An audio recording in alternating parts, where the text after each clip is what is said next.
जय हिंद दोस्तों, मुझे उम्मीद है कि आप घर पे पढ़ रहे होंगे और पढ़ाई के साथ साथ एंजॉय कर रहे होंगे। दोस्तों, आपको इसके पहले मौर्यकालीन का एक वीडियो ऑलरेडी पढ़ा चुका हूँ, आज दूसरा पढ़ाऊंगा। और मैं जो मौर्यकाल है इसको विस्तार रूप से इसलिए पढ़ा रहा हूँ क्योंकि क्वेश्चन आपका यही से रहेगा। अगर आप बिहार के कोई भी एग्जाम दे रहे हैं तो क्वेश्चन मेरा दावा है कि इस वीडियो से बाहर नहीं जाएगा। बस मौर्यकाल जो है उसको अच्छे से पढ़ने की जरूरत है। तो उसमें भी जो एक महान शासक था वो है अशोक, जिसके बारे में हम थोड़ा विस्तार पूर्वक जानेंगे। और आज की वीडियो में हम अशोक की वीर गाथा और अशोक के बारे में अच्छी तरह से अवगत हो पाएंगे। दोस्तों, आपको बता दें कि कोई भी काम एक दिन में नहीं होता। अच्छा, आप ही बताइए, आपने चलना कितना दिन में सीखा है? समय लगता है। आपकी माँ आपको जन्म दिए कितने समय लगता है? 9 महीने कोख में पाल के तब आपको जन्म देती है। तो क्या उस तकलीफ से भी पढ़ना क्या बहुत भारी काम है? सोचिए, जो बल्ब बनाया होगा क्या उसने पढ़ाई नहीं किया होगा? तो ये कभी मत सोचिए कि मुझे कितना पढ़ना है। बस आप अपना काम धैर्य पूर्वक करते जाइए और पढ़ते जाइए। ना पीछे देखिए ना सोचिए, सोचने का टाइम नहीं है। पढ़िए, अपना काम कीजिए, जो आपका फैक्ट काम है उस काम पे ध्यान दीजिए। और आपने एक डायलॉग तो सुना होगा वो माझी पिक्चर का, कि जब तक तोड़ेंगे नहीं तब तक छोड़ेंगे नहीं। तो छोड़ेंगे बिल्कुल नहीं, लेकिन तोड़ेंगे जरूर। टारगेट अचीव कीजिए, अपने आप को टारगेट मत दिए, बल्कि टारगेट को कहिए कि मैं जब तक तुमको पाएगा नहीं तब तक छोड़ेगा नहीं। तो इसी जोश उत्साह के साथ चलिए हम लोग स्टार्ट करते हैं। तो आइए दोस्तों, सबसे पहले अशोक के बारे में जानते हैं। तो अशोक का जो शासन काल रहा 272 बीसी से लेकर 232 बीसी तक रहा। और कहा जाता है, आपको मौर्य वंश का स्थापना किसने किया था? तो चंद्रगुप्त मौर्य ने। किसकी सहायता से? तो चाणक्य की सहायता से। उसके बाद चंद्रगुप्त का जो पुत्र होता बिंदुसार, और बिंदुसार का यह बेटा था कौन? अशोक। हालांकि बिंदुसार के बहुत सारे पुत्र हुए और शायद ऐसा माना जाता है कि 99 पुत्रों की हत्या करके इसने अपना राजगद्दी हासिल किया था। तो मौर्य वंश का सबसे प्रतापी और अखंड भारत का जो स्वप्न देखा था, जो राज किया अखंड भारत पे, वो यही था अशोक। ऐसा क्यों कहा जाता है दोस्तों? क्योंकि उसके समय जो था, यहाँ देखिए, अगर देखा जाए आपको वेस्ट में, तो यहाँ देखिए, तो वेस्ट में अगर देखिएगा तो ये हो गया इराक तक। ऊपर अगर नॉर्थ में देखिएगा तो हिंदू कुंड यानी कश्मीर तक। और आप अगर ईस्ट में देखिएगा तो पूरा बांग्लादेश तक। और अगर आप साउथ में देखिएगा तो लास्ट मैसूर तक। ये पूरा इनका इतना बड़ा क्षेत्र किनका था? तो अशोक का था। ये अपना इंडिया। अब इनको सम्राट, चक्रवर्ती सम्राट कहता है। ऐसा क्यों कहा जाता है? क्योंकि ये सम्राटों के सम्राट थे, इतना ताकतवर राजा थे कि इसके सामने कोई टिक ही नहीं पाता था। और इसका मात्र एक ही उद्देश्य था कि ये इनका जो पहले इनका रूढ़िवाद जो मन था, मतलब वो सोचते नहीं थे मारना है तो मारना है, जो चीज करना है वो करना है। तो वो यही करते थे। कठोर प्राणी एक तरह से कह सकते हैं। तो बिंदुसार की मृत्यु के बाद 269 बीसी में सम्राट बने। अब इसको याद करने का तरीका देखिए, 2 तिहाई 6 और 3 के स्क्वायर 9, याद रखिएगा। तो और इनका अभिलेख, एक अभिलेख से पता किया गया है कि इनका नाम जो है देव नाम प्रिय पड़ता। अब ये देव नाम प्रिय क्यों पड़ता है हम आपको दोस्तों आगे बताएंगे। तो अशोक का नाम एक अभिलेख से क्या पता चलता है? देव नाम प्रिय। ये क्वेश्चन कब क्यों पूछता है कि देव नाम प्रिय किसका नाम था? वर्ष 261 बीसी में, बिफोर क्राइस्ट आपको बोलते हैं, ईसा पूर्व में कालिंग विजय। आपको पता है कालिंग किसको कहते हैं? उड़ीसा को। यही पे आपका क्या है? कालिंग है। तो उड़ीसा के विजय के बाद अशोक के हृदय में महान परिवर्तन हुआ। और यह परिवर्तन क्यों हुआ? क्योंकि वहां पे इतनी ज्यादा मार काट हुई थी, जिसको ये देखकर मतलब क्या कर सकते हैं, हाँ, तो उत्साहित हो गए थे। मतलब उसको देखकर मतलब एकदम हताश हो गए थे, हताश हो गए थे। क्षमा चाहूंगा दोस्तों, क्या हो गए थे? हताश हो गए थे, जिसके कारण महान अशोक बने। यही हृदय परिवर्तन उनको क्या बना दिया? महान अशोक। तथा बौद्ध धर्म को अपनाया। अब देखिए सिंपल सी बात है, कोई भी इंसान कठोर है और वो अचानक ही एकदम नम्र भाव का हो जाए, आपसे बातें करे अच्छे से, तो आप क्या कहें साला इतना अच्छा परिवर्तन कैसे आ गया। तो ये जो परिवर्तन, अचानक परिवर्तन, दोस्तों क्षमा चाहूंगा, ये जो अचानक परिवर्तन है वही क्या है, इंसान को महान बनाता है। अशोक निग्रोध भिक्षुक से बौद्ध धर्म की दीक्षा ली थी। इन्होंने जो दीक्षा ली थी तो बौद्ध धर्म किसे, निग्रोध से, लेकिन इसका जो श्रेय जाता है उपगुप्त भिक्षुक का श्रेय दिया जाता है। और इन्हीं के समय जो है तृतीय बौद्ध संगति होता है। पहला बौद्ध संगति आपको पता है दोस्तों 483, दूसरा हुआ था 383। पहला हुआ था आपको किसके काल में, तो अजातशत्रु जो हार्यक वंश का था। दूसरा हुआ था काकवण या कालाशोक जो शिशुनाग वंश का था। और तीसरा अशोक जो मौर्य वंश का था। तो उस समय राजा कौन था, अशोक। अध्यक्षता किसने किया, तो मोगलई पुत्र तिस्र।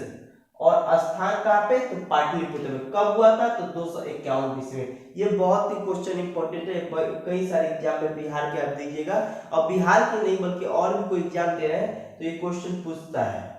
और ग्रंथ, उस समय एक ग्रंथ की रचना हुई जिसका नाम है अभिधम पिटक की रचना हुआ था। आगे चलिए दोस्तों देखते हैं, अशोक ने बौद्ध धर्म का प्रचार देश के बाहर भी कराया, और उसमें जो है द्वितीय और तृतीय शिलालेख में इसका जो उल्लेख है द्वितीय एवं तृतीय शिलालेख में मिलता है। और श्रीलंका में जो है इसके प्रचार के लिए महेंद्र और संघमित्रा के पुत्र और पुत्री को भेजा था इस धर्म के प्रचार प्रसार के लिए। अब देखिए अशोक के अभिलेख के बारे में, तो अभिलेख शिलालेख और स्तंभ लेख। शिलालेख वैसा लेख है जो गुफाओं पे लिखा है या कहीं कहीं चट्टानों पे लिख दिया है, और स्तंभ लेख होता है जैसे ऊंचा ऊंचा स्तंभ होता है उस पे लिखा गया हो, वो भी हालांकि पत्थर का हो सकता है।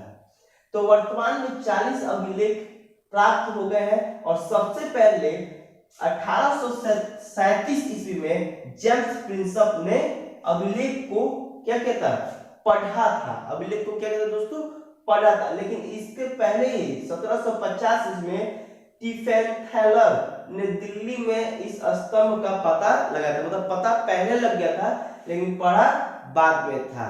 तो वही बात है आपको दोस्तों, पहले आपको पता था कि पहले पता लगे तभी तो पढ़ेगा ना, तो इसको आप आसानी से याद कर सकते हैं।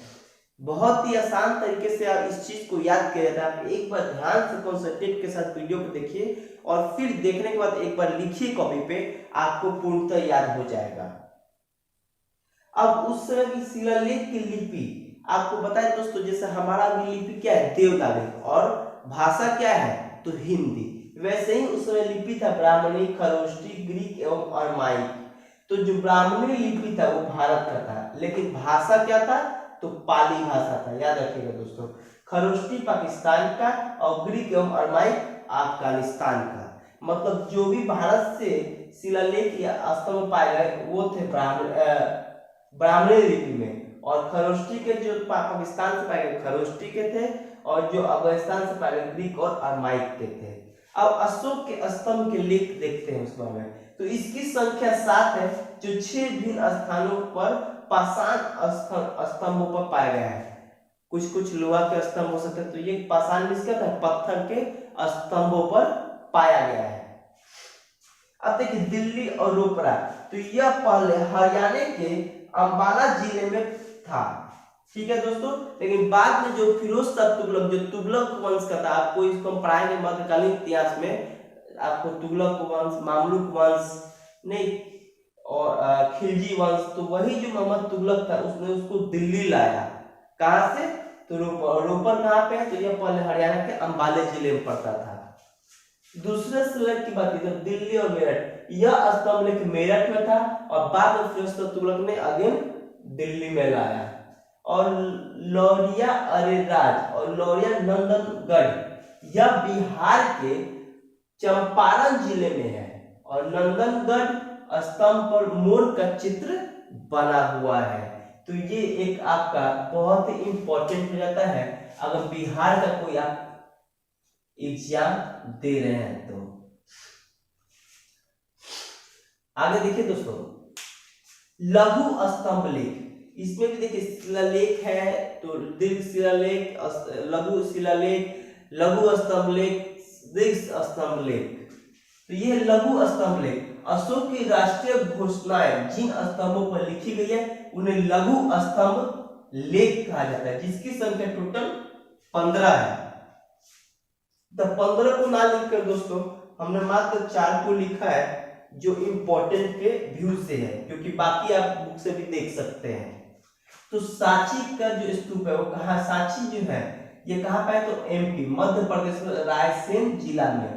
दूसरा सारनाथ में यूपी वाराणसी, उत्तर प्रदेश वाराणसी। तीसरा रुन्नी देई ये कहाँ है, नेपाल तराई में पाया गया। और चौथा कौशाम्बी इलाहाबाद के निकट पाया गया था। तो उम्मीद है दोस्तों आपको ये चारों याद हो जाएगा आसानी से। स से सांची सारनाथ दोनों याद रहेगा, और रुन्नी देई और कौशाम्बी। ठीक है दोस्तों।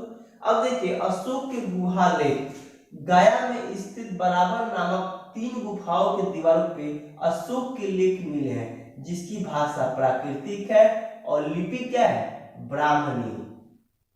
तो दोस्तों उम्मीद है आपको यहाँ तक समझ में आ गया होगा। अब हम पढ़ेंगे 14 जो इनका शिलालेख था उनके बारे में पढ़ेंगे। आपको शिलालेख बता दें, जो गुफाओं में पाया जाता है, जो पत्थरों में पाया जाता है, उसको क्या बोलते हैं, शिलालेख बोलते हैं।